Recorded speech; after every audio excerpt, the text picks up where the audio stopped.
Obrigada, Senhor, porque o Teu Espírito é quem nos fortalece. Seja engrandecido.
Meus lábios sempre te exaltarão. Aleluia, te louvo, pois sei que sobre todos é Senhor. Aleluia, te louvo, pois sei que sobre todos é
Glórias ao nome do nosso Deus. O salmista diz assim: ó, quão bom e quão suave é que os irmãos vivam em união.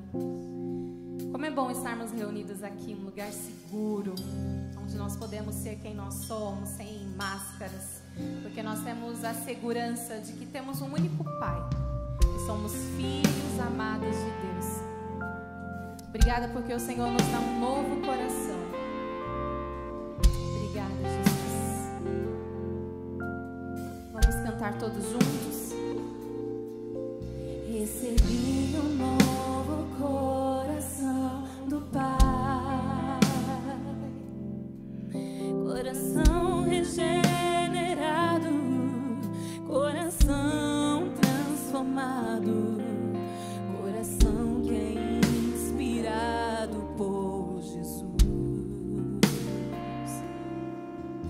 como fruto deste novo coração.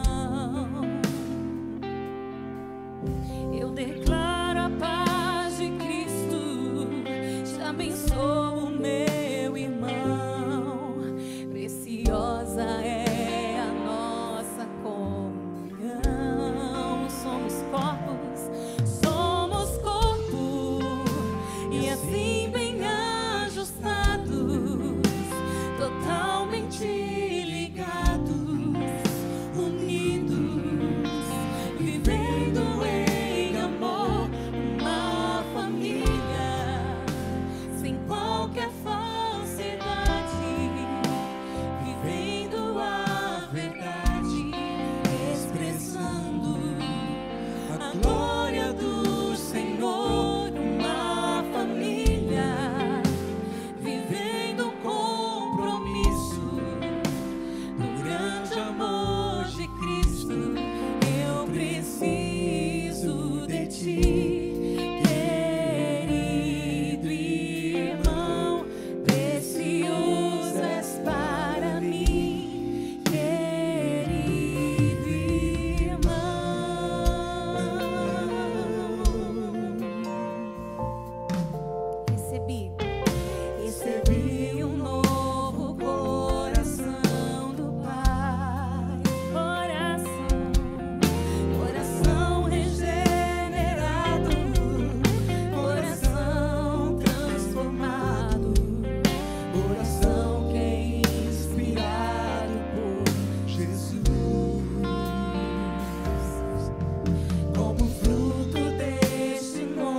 Boa noite a todos.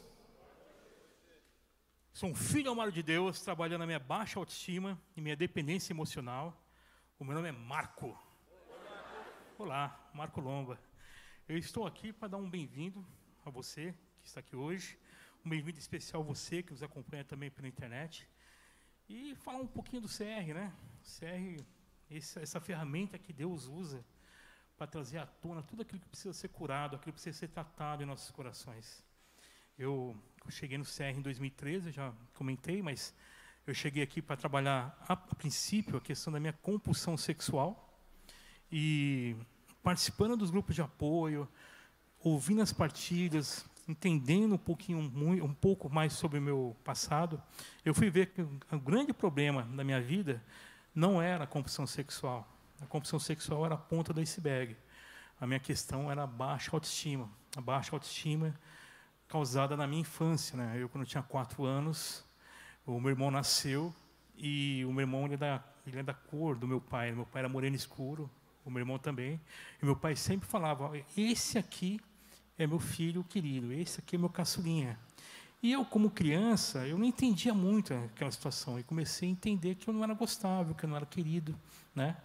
E aqui no CR eu entendi que isso aí não tinha nada a ver. Foi uma leitura errada que eu fiz. Mas a questão é que eu cresci buscando a aprovação das pessoas. Eu cresci tentando, de alguma maneira, conquistar as pessoas. Eu tinha muita necessidade de ser aprovado, né? Eu tinha muita dificuldade de falar não, tinha muita dificuldade em me posicionar. Eu lembro que eu assumi muitos compromissos que eu não queria assumir só para ficar bem na fita, só para ter aquela aprovação. E aqui no CR eu comecei a trabalhar isso. Comecei a trabalhar de pouco a pouco, né? Eu lembro que logo no começo, quando eu comecei no grupo de apoio, na sala de partilha, eu tinha uma dificuldade muito grande de ser profundo, eu era um pouco superficial. Mas aqui a gente tem uma regra, que é aquela regra número 3 ali, que fala que aqui ninguém dá conselho, ninguém dá pitaco, ninguém dá sugestão. E quando eu vi que eu poderia falar abertamente as minhas questões, meus medos, as minhas inseguranças, tudo aquilo que doía dentro de mim, sem que as pessoas me dessem aquele monte de versículos bíblicos, opiniões sobre a minha vida, essas questões, das minhas questões, eu comecei a confiar mais no programa e falar abertamente minhas questões, colocar tudo para fora. E foi aí que Deus começou a trabalhar.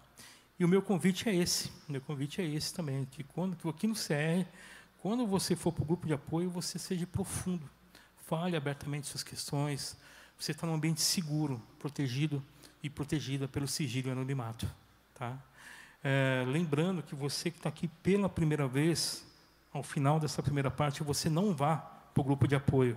Você fique aqui do meu lado direito, que aqui o seu grupo hoje é o grupo de conexão. É o grupo onde você vai entender de uma maneira mais abrangente como funciona o programa e também entender aonde o programa pode ser útil na sua vida. Dando continuidade agora, vamos ler os 8 princípios.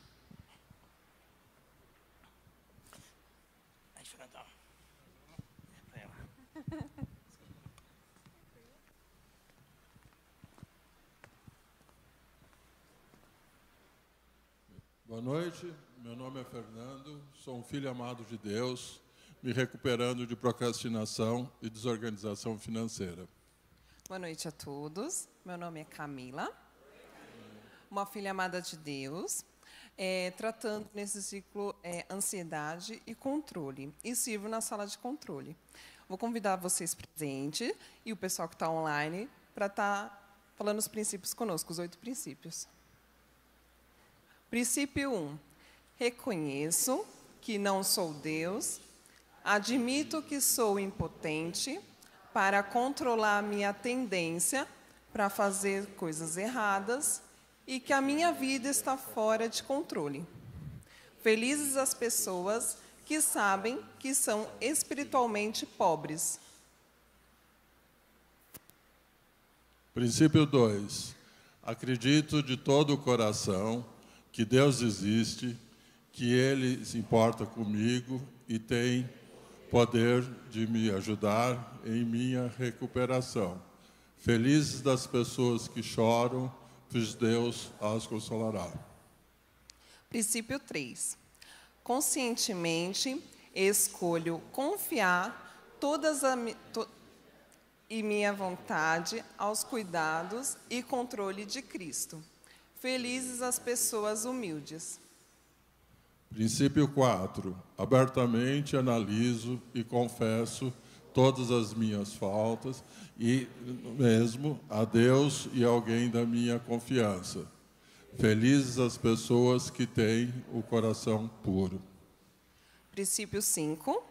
Peço humildemente que Deus remova meus defeitos de caráter e voluntariamente submeto-me a cada mudança que Ele queira fazer em minha vida.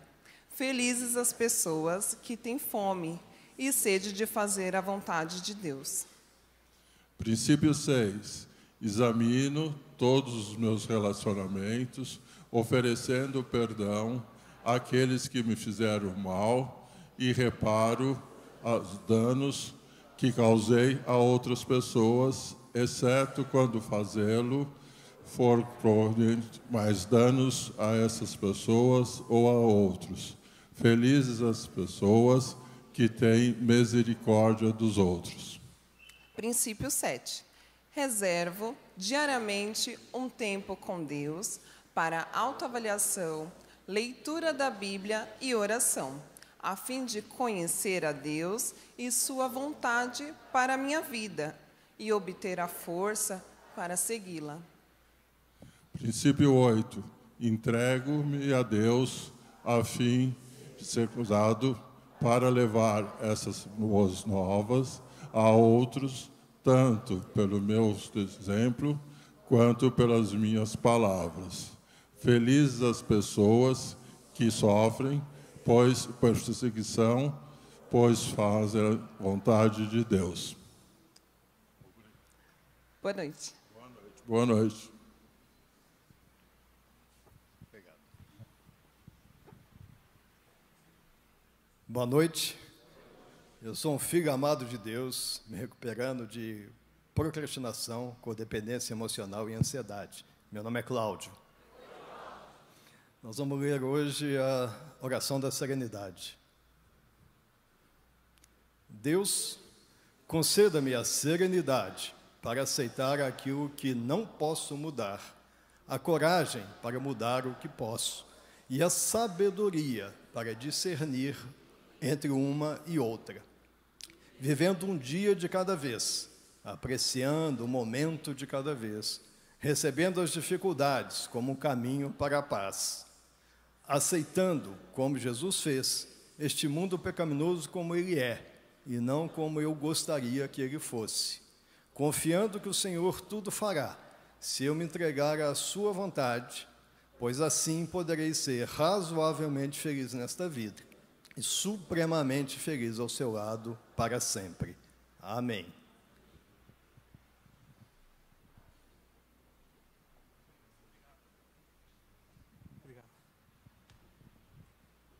Saudade de vocês.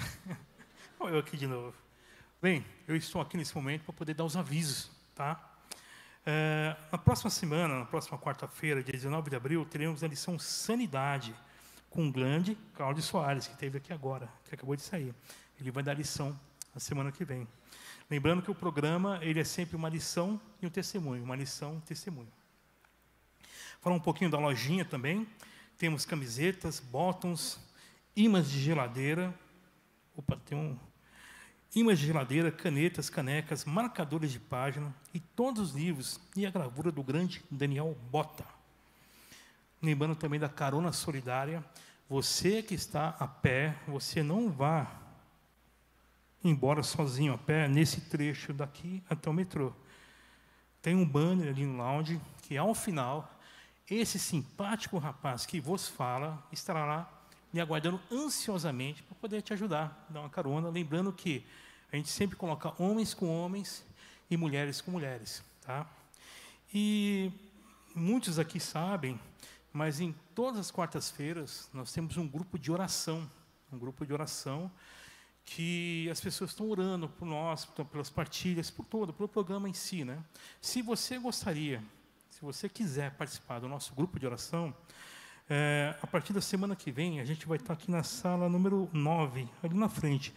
Se você não sabe onde é, no final me pergunta que eu posso explicar onde é. A partir das 19h30, tá?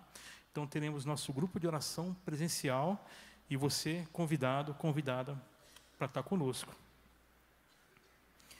E é isso aí. Eu vou chamar a Roseli, a querida Roseli Ribeiro. Ela vai dar lição hoje. Dar lição não, ela vai compartilhar um pouquinho sobre a vida dela. Roseli, vou orar com você, minha irmã. Deus eterno, Pai poderoso, muito obrigado, Pai eterno, por estarmos aqui.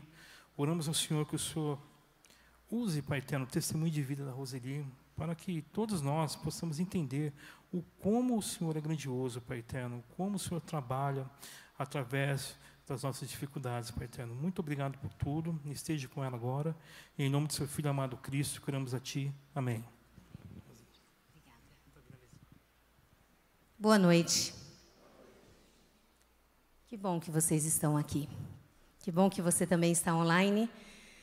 Eu sou uma filha amada de Deus, na luta contra traumas e feridas emocionais, nesse ciclo tratando religiosidade e ansiedade, e o meu nome é Roseli.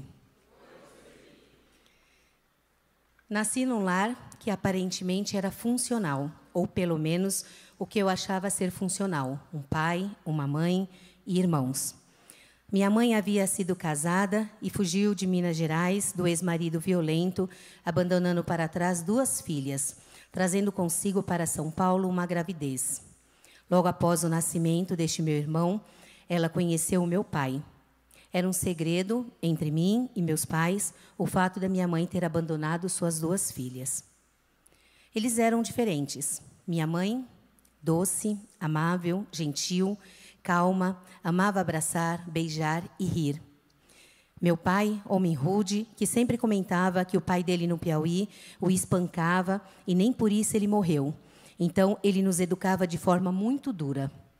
Lógico que, na ausência do meu pai, a minha mãe sempre afrouxava as rédeas. Poucos meses após irem morar juntos, minha mãe engravidou de mim. Ela dizia que foi uma gravidez desejada e que a minha chegada abafava a dor que ela sentia da ausência das suas 2 filhas. Filhas estas que ela nunca mais viu. Após o meu nascimento, meus pais tiveram mais 6 filhos.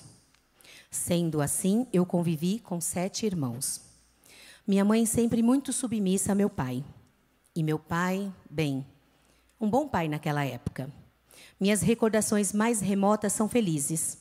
Muito amada e mimada, passeávamos juntos e dávamos boas risadas, mesmo com as rispidez de meu pai. Me recordo de uma época em que minha mãe trabalhou fora de casa, e nesta época éramos em 5 irmãos.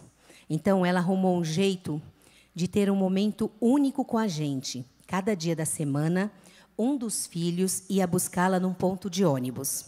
Nesse dia, ela pagava um pastel e vinha com este filho, comentando e conversando como nós estávamos, como estava na escola, como eram os amigos, como que estavam os nossos sentimentos.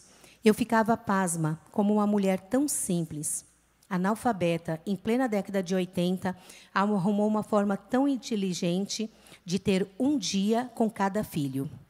E o meu dia era terça-feira. Não preciso nem dizer para vocês que eu amo a terça-feira até hoje.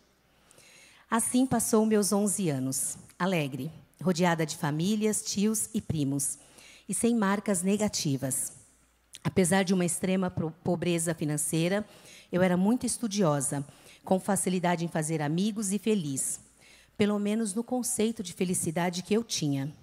Porém, meu relacionamento com Deus era 0. Todos no meu lar éramos budistas, e tinha um pai que era muito ciumento, tinha um ciúme excessivo de mim. Cheguei aos 12 anos e meu mundo aparentemente perfeito e seguro, amava ficar em casa.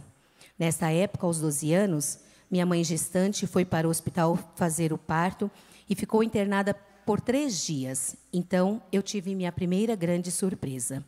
Meu pai foi até o meu quarto e, mesmo o quarto dos meus irmãos, me chamou de forma muito silenciosa para ir para a cama deitar-se com ele. E eu fui. Para mim, aquele momento era tão natural, ele era o meu pai, eu confiava nele. E foi nesse primeiro dia, a primeira vez, que ele abusou sexualmente de mim. Ele dizia ser um segredinho nosso, e eu logo fantasiei de que se eu me recusasse, ele mataria minha mãe, ou iria embora, ou diria que eu era culpada, e de que meus irmãos também me culpariam. Foi muita decepção. Como que ele poderia fazer isso? Ele era o meu pai. Ele deveria cuidar de mim e não trazer um dano como aquele que marcaria a minha vida inteira. Minha casa, até então, que era um ambiente seguro, passou a ser meu grande tormento. Eu ficava apavorada quando a minha mãe tinha que se ausentar. Com isso, comecei a ter um rosto triste e ficar introvertida. Aos olhos dos outros, uma família funcional e perfeita. Mas eu sabia, na verdade, como era. Isso me trouxe uma desconfiança enorme dos homens. Sempre acho que estes iriam, em algum momento, me trair. Quando eu tinha 14 anos, nasceu minha irmã. E eu desejava muito ter uma irmã, pois eu tinha 4 irmãos na época. Com ela, nasceu meu medo de que meu pai fizesse o mesmo que tinha feito comigo. Portanto, eu jamais deixava ela sozinha. Eu a sufoquei muito com isso. Se minha mãe precisava se ausentar, com certeza eu inventaria alguma desculpa, faltava ao meu trabalho, já trabalhava nessa época, ou faltava na escola, mas eu não deixava ela sozinha com meu pai. Minha mãe era minha confidente. Falava com ela sobre os garotos que eu gostava, sobre as amizades e inimizades, mas eu não falava o que mais me atormentava, o abuso que eu sofria. Aos 15 anos, em uma das vezes que meu pai me procurou, eu disse não. Tão simplesmente não. E ele foi embora. E nunca mais me procurou. Com isso veio a culpa. Por que eu não disse não desde a primeira vez? Por que eu tive tanto medo? Hoje eu entendo que eu não tinha culpa. Eu era uma criança aos 12 anos, que precisava ser cuidada e não ter que tomar uma decisão como essa. Meu pai, nessa época, começou a beber e, em pouco tempo, se tornou um alcoólatra, até chegar ao ponto de não trabalhar mais. Por muitas vezes, até eu associei o fato de eu dizer não a este vício que ele tinha. Lá estava eu, mais uma vez, carregando a culpa de outra pessoa. Pedi à minha mãe para não trabalhar mais. Assim, ela ficaria com a minha irmã 24 horas. E de que eu, financeiramente, a sustentaria. E assim, iniciei a minha codependência. Fui mãe dos meus pais e dos meus irmãos. Uma garota de 15 anos, sustentando financeiramente e emocionalmente uma família. Os anos seguiam, meu relacionamento com meu pai aparentemente normal. Eu o respeitava e, por incrível que pareça, eu era a única pessoa que ele obedecia. Ele dava muito trabalho quando bebia demais. Aos 17 anos, eu tive um sonho. Eu sonhei que Jesus Cristo voltava e eu fiquei apavorada.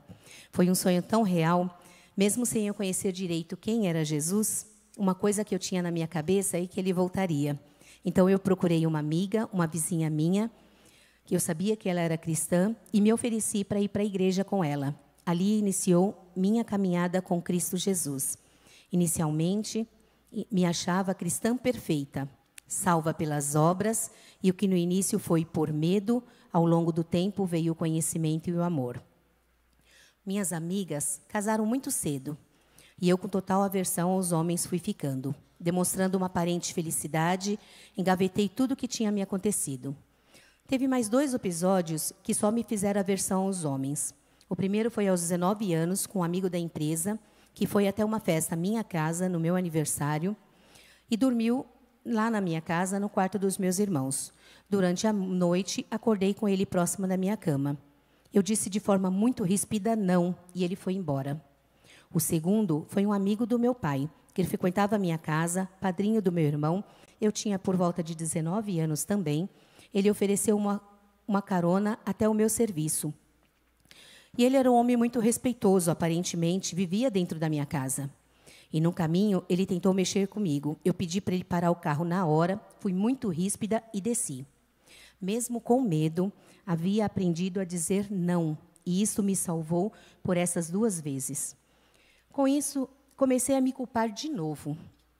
O que eu fazia para que os homens entendessem que era isso que eu queria? Eu usava roupas bem comportadas, longas, devido ao costume da minha igreja na época, sem muita vaidade. Eu não entendia. Será que era a maneira que eu olhava? Será que era o jeito que eu ficava? Eu ficava arrumando em mim as desculpas para o mau caráter destes homens. Hoje eu sei, mais do que nunca, que a culpa não era minha. Bem, o tempo passou. Enquanto a minha vida sentimental era confusa e ruim, a minha vida profissional fluía muito bem. Fiz 2 graduações, pós-graduações, várias certificações na minha área de TI. Tive algumas amizades abusivas ao longo do caminho. A sensação que eu tinha é de que eu não tinha vontade própria. Se eu queria algo e qualquer outra amiga quisesse outra coisa, prevalecia o que ela queria. A insegurança, sem dúvida, veio devido ao abuso sexual. E assim, eu e meus irmãos fomos crescendo e eles formando as suas famílias. Tive apenas 3 namoros. Um breve, um abusivo e controlador, e o terceiro aos 25 anos, que depois de 2 anos, este veio ser o meu marido. Me recordo que meu pai quase surtou quando eu disse que eu ia me casar. Ele disse que não ia entrar comigo, bebeu por dias e, ao final de muita insistência dos meus irmãos, resolveu entrar comigo na igreja. Como uma boa codependente, segui cuidando da casa dos meus pais, mesmo casada. Achava que eles não iam conseguir sobreviver sem a minha intervenção. E também eles já tinham acostumado a isso. Meu marido, apesar de ser cristão, veio de uma família disfuncional, cheia de brigas e mentiras. Ele não sabia dar amor. E eu achando que, com o tempo, eu ia conseguir ensiná-lo. Mas ninguém dá o que não tem. Só damos amor se temos. E ele nunca teve, infelizmente. Então, eu entrei nessa teia de mentiras, dizendo a mim mesmo que estava tudo bem, que tudo ia ficar bem, que era só seguir a vida. Mentira. Uma mentira que vinha com a religiosidade de que eu deveria sorrir no sofrimento. Com 1 ano de casada, ele reencontrou uma antiga amiga do serviço e me traiu. Pediu divórcio e eu neguei, dizendo que eu não ia dar e que eu daria um jeito naquilo. Bem, ele só nos separou porque essa jovem faleceu aos 25 anos com AVC. Nós seguimos casados por mais 9 anos e mais 3 traições por parte dele. Eu sempre perdoava, mesmo sem ele pedir perdão. Insistia para ele ficar. Hoje, eu não sei se era porque eu o amava ou pela vergonha que eu tinha de ser divorciada, ainda mais numa instituição religiosa, como a igreja é. Em casa, nossa relação era harmoniosa, sem briga, sem gritaria, mas é mentirosa e sem amor. Fora, eu era muito religiosa e ativista, me excluía para agradar o próximo, maltratava o meu corpo para ajudar o outro, uma necessidade imensa de ser aceita. Aos 30 anos, veio a minha primeira gravidez. E como eu sempre quis ter um filho, eu achava que era a solução para tudo. Que o meu marido me amaria se eu tivesse um filho. Olha eu colocando sobre uma criança que nem tinha nascido ainda um peso que não era dele. Eu sempre tinha uma maneira, ou eu achava que eu tinha uma maneira de resolver as coisas. Com mais de 4 meses dessa gravidez, ela foi interrompida com um aborto espontâneo. E foi muito triste. Após 1 ano, eu engravidei novamente. Essa gestação, com total acompanhamento, seguiu normal. Tive um parto 3 semanas antes do previsto. Horas após o nascimento de um menino, que nasceu com alguns problemas, ele veio a falecer. Novamente, uma forte tristeza. Minha mãe cuidou de mim no hospital, enquanto meu marido cuidava do velório.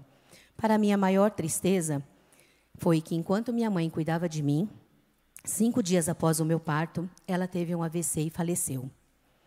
A minha avó, ao saber da morte da minha mãe, teve uma parada cardíaca e faleceu.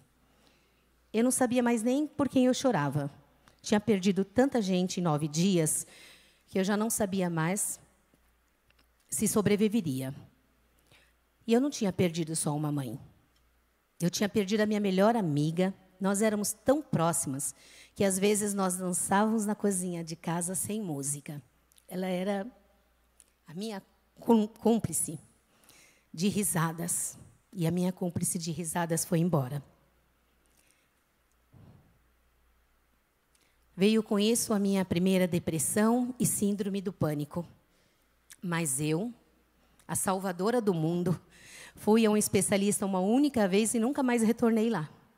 Meu pai, com a morte da minha mãe, ficou ainda mais dependente de mim. 3 anos após a sua morte, por causas naturais, ele também faleceu. Me recordo de olhar para o caixão dele e dizer: você me trouxe tantos danos e vai embora sem sequer pedir desculpas. Ainda assim, eu cuidei de você até os últimos dias, como qualquer filha deve fazer. Bem, eu só vim conseguir perdoar o meu pai durante o meu inventário. No inventário, nós temos o momento do perdão impossível. que quem não fez o grupo de passos deveria fazer, é uma coisa surreal. E no Perdão Impossível, eu consegui perdoar uma pessoa que já não estava mais aqui. Bem, após isso, meu casamento não resistiu. Veio o divórcio e eu, bem, daí para frente, vivi ainda mais para os outros, mendigando amor. Assim cheguei ao CR em 2018. E acreditem, eu não vim no CR por mim. Eu vim no CR porque o meu pastor pediu que eu viesse conhecer o programa e, quem sabe, levasse para a nossa igreja. Em junho de 2018, eu vim pela primeira vez no CR. E ouvindo tudo o que diziam, eu ficava pensando, se tal pessoa tivesse aqui, ou se aquela outra pessoa tivesse aqui, como sempre, eu preocupada com o próximo. Segui o conselho, que é o conselho que nós damos a todos vocês que estão aqui pela primeira vez. Venham pelo menos mais 4 vezes para conhecer o programa. Eu achava muito estranho como ouvir as pessoas falarem poderia me ajudar. Eu queria ouvir de alguém o que eu tinha que fazer e não ficar pensando no que tinha passado. Confesso que voltar na segunda vez não foi fácil, mas insisti e vim. À medida que eu ouvia os testemunhos, me peguei olhando para mim, vendo o quanto que eu estava ferida, o quanto eu estava machucada, vivendo uma teia enorme de mentiras que eu vivia para sobreviver, e o quanto eu machucava as pessoas também, sufocando elas. Eu tinha emprego, tinha casa, tinha carro e vivia dentro da igreja, mas não era eu. Participei do Congresso Celebrando a Esperança em 2018 e eu nunca mais saí do CR. Fiz o primeiro grupo de passos. O grupo de passos é um grupo em que a gente se aprofunda em nossa recuperação, tanto homens quanto mulheres. Homens com homens, mulheres com mulheres. Aqui no CR BAB é todas as segundas-feiras, das 20h30 às 22h30. E eu fiz o grupo de passo com o melhor grupo que Deus poderia ter me dado. Irmãs, confidentes, amigas de oração, as melhores líderes. Nem preciso dizer que eu quase afoguei todo mundo de tanto que eu chorei neste 1 ano de grupo de passos. Eu me deparei com a pergunta de número 3 do nosso livro do grupo de passos. A lição é esperança. E a pergunta falava assim: compare os seus sentimentos pelo Pai Celestial com os seus sentimentos pelo seu Pai Terrestre. Eles são parecidos? Em que são diferentes? Essa pergunta me marcou, pois, como eu comentei, eles são totalmente diferentes. Eu sou muito grata a Deus por este programa. O princípio 1 e o passo 1 foi os que mais me marcaram. Princípio 1. Reconheço que não sou Deus. Admito que eu sou impotente para controlar minha tendência de fazer coisas erradas e que a minha vida está fora de controle. Passo 1. Admitimos que éramos impotentes perante nossas feridas, dependências e comportamentos compulsivos e que a nossa vida se tornou ingovernável. E o que dizer da oração da serenidade, a oração do princípio 1? Todas falaram muito comigo e falam. O versículo que marcou minha vida durante esse processo de cura foi Salmos de número 23, versículo 6. Certamente que a bondade e a misericórdia me seguirão todos os dias da minha vida e habitarei na casa do Senhor por longos dias.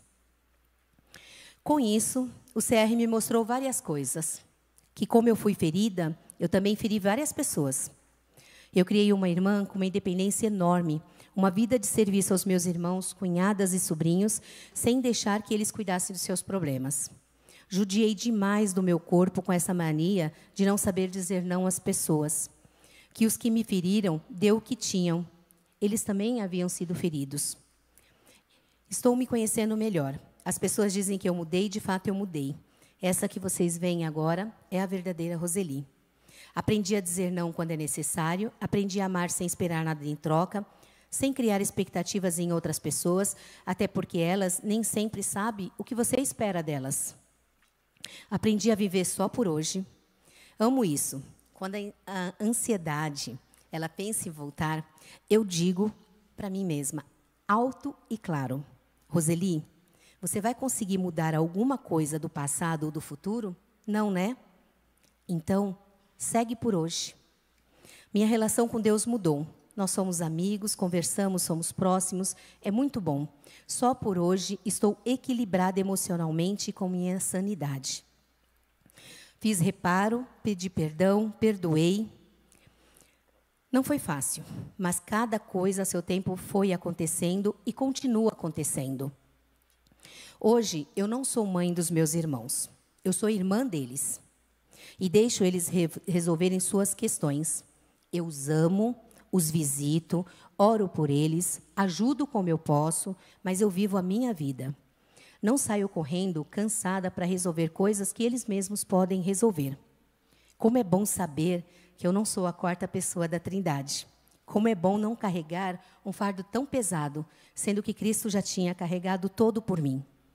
Penso mais antes de tomar decisões.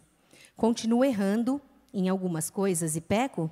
Sim, até porque continuo no processo de recuperação. Reconheço, recebo perdão e sigo vivendo com Cristo Jesus.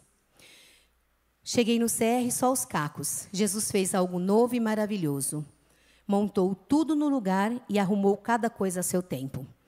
Eu fiz um segundo grupo de passos em 2020 e neste, trabalhando o 12º passo, que é o servir, como líder. Trabalhando minha recuperação durante esse serviço. Sou grata pelas minhas madrinhas Lourdes e Camila e as minhas prestadoras de contas que me ajudam na caminhada e no dia a dia, lado a lado. Por minhas irmãs e confidentes dos 2 grupos de passos, as melhores. No Celebrando, aprendi que a recuperação não é uma caminhada solo. Nós temos companhia, e nós temos boas companhias. Sem estas pessoas, tudo ficaria muito mais difícil. O CR reforçou um dos versículos da Bíblia que eu amo muito, que é: o Senhor é bom, uma fortaleza no dia da angústia, e conhece os que nele confiam. Falo do CR para todas as pessoas, pois é uma ferramenta que Deus usou para libertar dos meus traumas e me proporcionar uma vida mais leve. Hoje eu sirvo com muito prazer no CR, na conexão e na secretaria. Tenho aprendido a fazer o que posso, com o que tenho e onde estou. Também sirvo na minha igreja com muito prazer. Pode parecer estranho como um lugar em que não dizem o que você vai fazer funciona. E não é que funciona mesmo? Funciona. Porque aqui o nosso poder superior tem nome, é Jesus Cristo. Eu não sou o centro, Jesus é o centro. E, sem dúvida, a ação do Espírito Santo de Deus através deste programa. Deus transforma, meus irmãos, eu sou prova disso. Desafio a você a vir pelo menos 4 vezes e conhecer o programa. Eu tenho certeza de que Deus mudará a sua vida através deste programa, como Ele mudou a minha. Só por hoje, eu sou muito grata a Deus por isso. Obrigada por me ouvirem.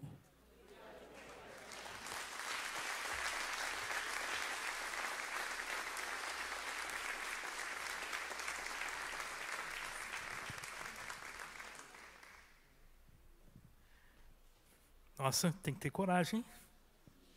Aliás, a pergunta mote que nós vamos partilhar no grupo hoje é justamente isso. O que eu tenho vergonha de partilhar? E aí? A pergunta mote vai ser essa para o nosso grupo hoje, tá? E você que está aqui pela primeira vez, você não vá para o grupo. Eu não quero me fazer ser repetitivo, mas você que está aqui pela primeira vez, você fica aqui. A gente vai bater um papo, ter um grupo de conexão onde você vai entender melhor como funciona o programa. Agora vamos para o nosso último louvor da noite.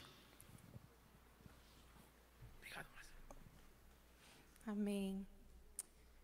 Vamos nos colocar em pé? É somente o Espírito Santo de Deus que pode nos fortalecer, nos dar estratégias, abrir caminhos.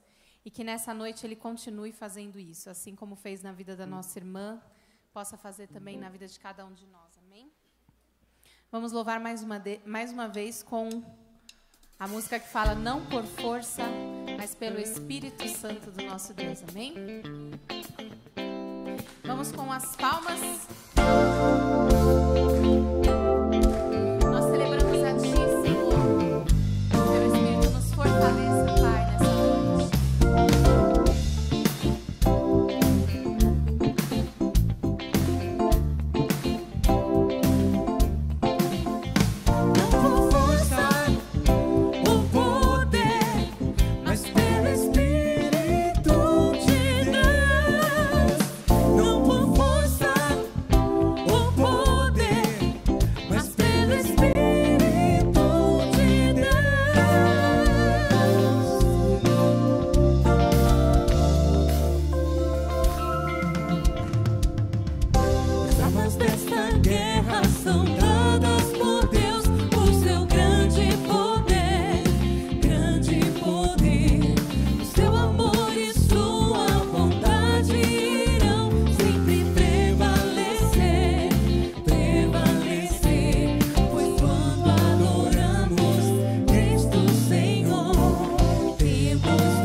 mas pelo Espírito de Deus, não com força ou poder, mas pelo Espírito de Deus, não com força ou poder, mas pelo Espírito de Deus, não com força ou poder, mas pelo Espírito de Deus, mas pelo Espírito de Deus, pelo Espírito de Deus, pelo Espírito de